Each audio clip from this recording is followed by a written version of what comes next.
રાજકોટના ઉપલેટામાં આમ આદમી પાર્ટી દ્વારા ટેકાના ભાવે મગફળી ખરીદી બંધ કરેલ યુનિટને ફરી ચાલુ કરવા મામલેદાર શ્રીને આવેદનપત્ર આપવામાં આવ્યું।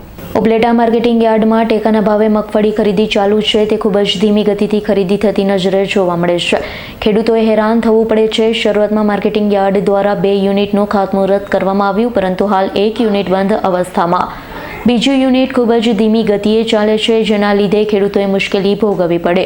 મગફળી અને સોયાબીન માટે 7,000 જેટલા ખેડૂતોએ રજીસ્ટ્રેશન કરાવેલ હોય તો તાત્કાલિક ધોરણે જે યુનિટ બંધ છે તે ફરી ચાલુ કરવામાં આવે અથવા ભાયાવદર શહેરમાં મગફળીનું સેન્ટર ફાળવવામાં આવે, કારણ કે ભાયાવદર શહેર નીચે ખૂબ જ મોટો ગ્રામ્ય વિસ્તાર આવેલો છે। 100% ખેડૂત વર્ગ છે તો દૂર અંતર કાપી ઉપલેટા માર્કેટિંગ યાર્ડમાં જવું ન પડે, ખેડૂત ઘસારો પણ ઓછો રહે તે માટે વહેલામાં વહેલી તકે ખેડૂતોની માંગણી સાથે મામલેદાર કચેરી ખાતે આવેદનપત્ર આપવામાં આવ્યું।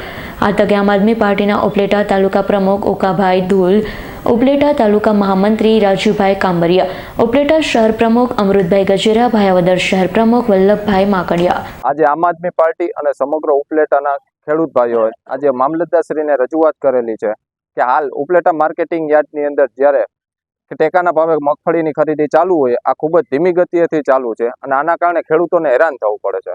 શરૂઆતમાં ઉપલેટા માર્કેટિંગ યાર્ડમાં જ્યારે 2 યુનિટનું ખાતમુહૂર્ત કરવામાં આવેલું હતું, એમાંથી આજે 1 યુનિટ બંધ અવસ્થામાં જોવા મળે છે અને બીજું યુનિટ ચાલુ છે એ ખૂબ જ ધીમી ગતિએથી ચાલુ છે। આના કારણે ખેડૂતોને મુશ્કેલીઓ ભોગવવાનો વારો આવે છે। સમગ્ર ઉપલેટા તાલુકાની અંદર 7,000 કે તેથી વધુ ખેડૂતોએ મગફળી અને સોયાબીન માટેનું રજીસ્ટ્રેશન કરાવેલું હોય અને કાયમીના ધોરણે ખાલી 50 કે 100 ખેડૂતોનો વારો આવે છે અને જેના કારણે ખેડૂતોને દૂરથી અંતર કાપીને રાત દિવસ ઉજાગરા કરીને લાંબી કતારોમાં ઊભું રહેવું પડે છે અને જો આવી જ ધીમી ગતિએથી ચાલુ કરવામાં આવશે તો ખેડૂતોની નવી સિઝન આવી જશે, નવો પાક આવી જશે, તો જૂના પાકનું શું કરે? રહી વાત કે જે બીજું યુનિટ બંધ કરવામાં આવેલું છે, એ શા કારણથી બંધ કરવામાં આવેલું છે કે આયોજનપૂર્વક બંધ કરવામાં આવેલું છે કે ખેડૂતો કંટાળીને પોતાનો માલ છે એ લોકલ વેપારીઓને વેચી આપે? આ માટેની રજૂઆત અમે મામલતદારશ્રીને કરેલી છે કે બીજું યુનિટ તાત્કાલિક ધોરણે શરૂ કરવામાં આવે અથવા ભાયાવદર શહેરની અંદર એક મોટું શહેર હોય તેમાં મગફળીનું સેન્ટર ફાળવવામાં આવે, કારણ કે ભાયાવદર મોટું શહેર છે અને એની નીચે આવતો ગ્રામ્ય વિસ્તાર ખૂબ જ મોટો છે અને 100% ખેડૂત વર્ગ ધરાવતો ગ્રામ્ય વિસ્તાર છે।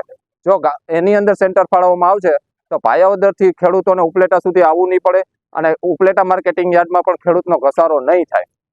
આ માટેની અમે અરજી કૃષિ મંત્રી શ્રી રાઘોજીભાઈ પટેલને પણ આપીશું, સાથે નકલ રવાના અમે મુખ્યમંત્રી શ્રીને પણ કરીશું, તેમજ જિલ્લા કલેક્ટર શ્રીને કરીશું, ડીડીઓ શ્રીને કરીશું અને ઉપલેટા ધોરાજી 75 વિધાનસભાના ધારાસભ્ય શ્રીને પણ કરીશું।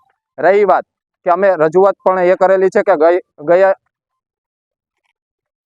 આમ આદમી પાર્ટી ઉપલેટા શહેર પ્રમુખ શ્રી અમૃતભાઈ ગજેરા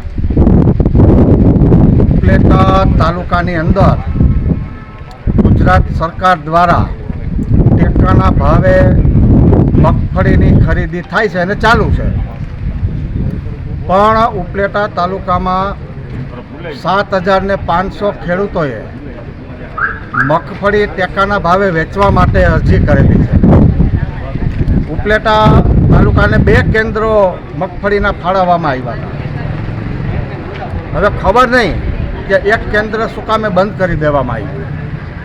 અત્યારે હાલમાં 1 કેન્દ્ર ઉપર મગફળીની ખરીદી ચાલુ છે અને રોજના 60, 70 કે 80 ખેડૂતોની મગફળી લેતા હોય તો આ મગફળીની ખરીદી ઓછામાં ઓછા 3 મહિના ચાલે।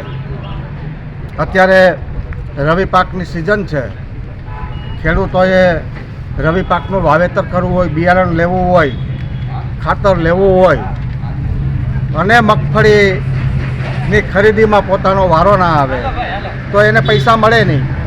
પૈસા ના મળે એટલે ખેડૂત હેરાન થાય, હેરાન પરેશાન થઈ જાય। હજી લગ્નગાળાની સિઝન છે, કોઈના દીકરા દીકરીના લગ્ન હોય, કંઈ મામેરા કરવાના હોય તો આમાં ખેડૂતોને એટલી બધી મુશ્કેલી પડે છે।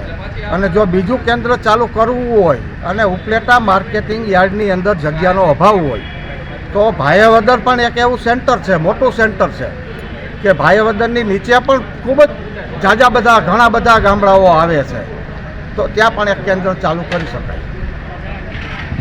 વિપુલ ધામેચાનો રિપોર્ટ, S9 ન્યૂઝ, ઉપલેટા। અમારી તમામ માહિતીથી અપડેટ રહેવા માટે જોડાયેલા રહો S9 ન્યૂઝ સાથે।